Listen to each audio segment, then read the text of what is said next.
Ticket घ्यायचं एवढा फक्त राजकारणाचा उद्योग सुरू आहे. तुमचं मूळ विषयाकडे लक्षच जाता कामा नये. आता हे सत्ताधारी असतील नाही तर विरोधी पक्ष असतील. मी जशी एक यादीच वाचून दाखवली होती.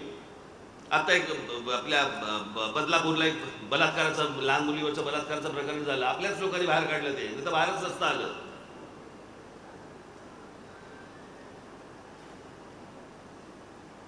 मग लगेच सगळे जण सुरू झाले या सरकारवरती टीका करण्यासाठी आणि याच्यावरती की कसा बलात्कार कसे काय होतं. अहो, दरवर्षी गेले अनेक वर्ष सुरू आहे. दरवर्षी या महाराष्ट्रामध्ये साधारणपणे बलात्काराचं प्रमाण दरवर्षी 3-3 ते 4-4 हजार आहे. एक काय घेऊन बसलाय तुम्ही?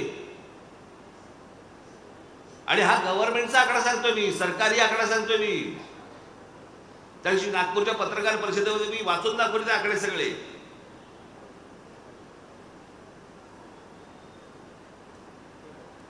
मग लगेच त्याच्यावर इलाज कोणी शोधायला तयार नाहीये.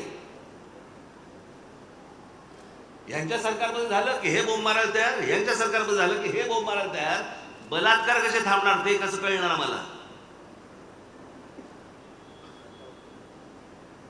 शाळांच्या विश्वासावरती लहान लहान मुली पाठवायच्या आणि त्याच्या नशिबी हे येणार.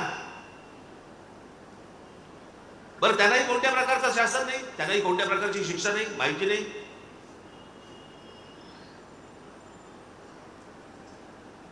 याचं कारण तुम्हाला फक्त भरकटवत राहायचं, भरकटवत.